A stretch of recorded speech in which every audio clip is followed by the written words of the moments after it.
Hello everyone, welcome to Glowing Minds. In the last lecture, you have learned about what is history and which things we can learn from history. Now, today we will discuss about where did people live. Now, just tell me one question. If you are going for the camping in the forest, which place you will prefer to stay at night? Obviously, where the water is available, near the river. Same with the people, those who were in the history time, they also prefer to live near the rivers. First of all, we will talk about the find the river Narmada on map 1, this page number 2, this is given in your books also. This is the area near the Narmada river. We will talk about why do people live in that area. Because people have lived along the banks of river for hundreds thousand years ago as they were gatherers. They were not the farmers, they were gatherers, means they were collecting the food for their survival because they don't know the farming. And they knew very well the wealth of the plants in the surroundings area, means they knew very well that which plants or the roots, fruits which are eatable and which are poisonous or which are not eatables.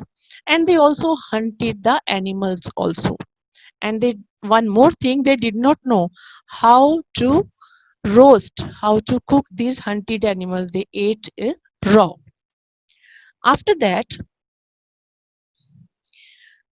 now about these areas, Suleiman and Kirthar hills, in the map you can see very clear Suleiman and Kirthar hills. This is the area where people started to grow the crops about before 8,000 years ago.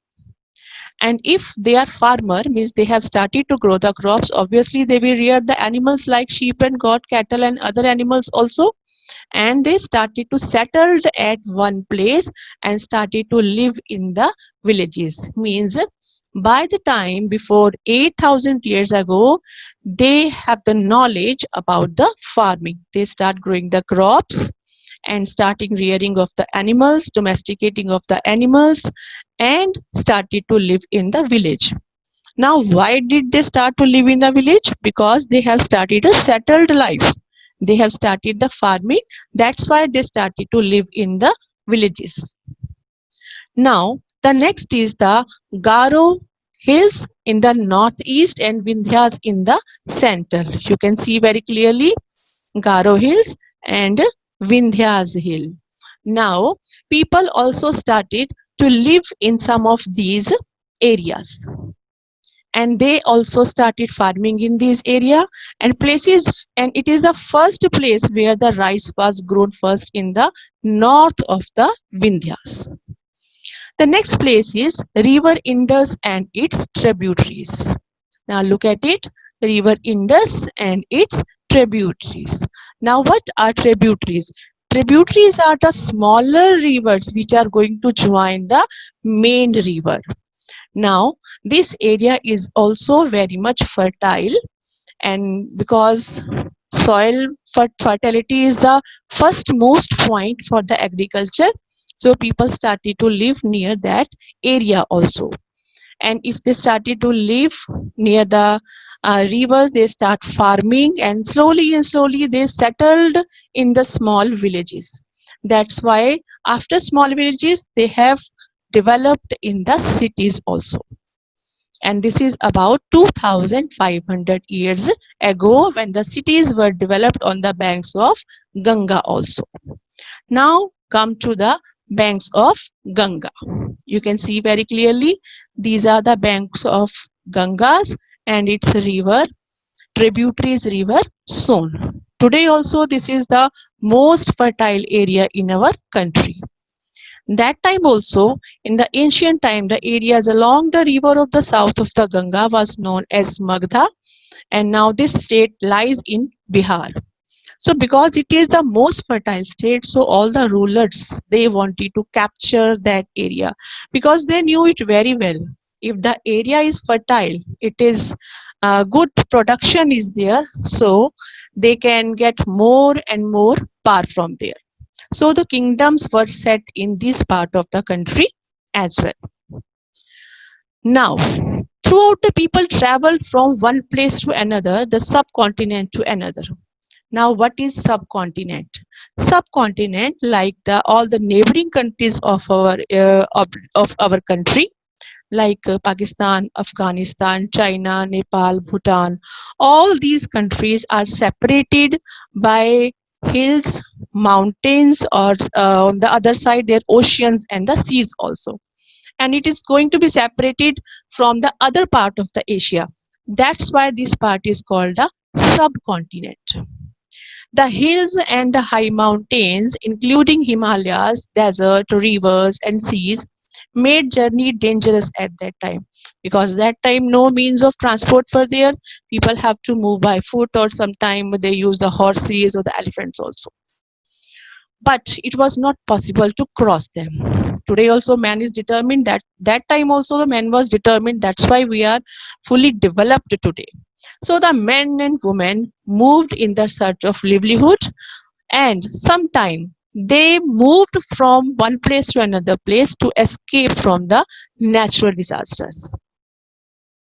Now, what are natural disasters like floods, drought, or the earthquake? If any area, now in these days, you can see different type of natural disasters in our country also. So many people are started to move from one place to another place. So that time also it was the same. Now, sometime men march in the armies conquering other lands. Conquering means they were taking control of the other areas. They were killing the kings and taking control of that area also. Besides, merchant travels with caravans or the ships carrying valuable goods from one place to another place also. That time also business and the trade was fully flourished. So that's why merchant or the businessman, they move from one place to another to sell their things. Another thing, the religious teachers walked from village to village, town to town, stopping to offer instructions and advice on the way. Now that time also different teachers were there, different religious teachers were there. Those who wanted to teach their teachings, those who wanted to teach good things to the people, they also moved from one place to another place. And finally, some people perhaps traveled driven by spirit of adventure, wanting to discover new exciting place. We all know that Vasco da Gama and the other discoverer, those who have discovered the various lands, they also traveled from place to place. All this led to the sharing of the ideas between the people. Now, what is the benefit of the traveling from one place to another place? We got the idea about the new culture, new religions, new other ideas, new languages also. So that's why people travel from one place to another place that time. Now the question arises, why do people travel nowadays? Now also, today also, the same landforms are there, hills, mountains, deserts, everything is there. While it is very difficult to cross by foot, but today we are having various means of communication which makes our transport very easy and very convenient also. Today also we move from one subcontinent to another continent also very easily. So what is the use of moving from one place to another? It's a very clear. This movement of the people enriched our cultural traditions. People have shared new ways of carving stone, composing music, and even cooking food over the several hundreds of years. Now today you can see our culture is totally changed. We Indians are so much influenced by the Western culture.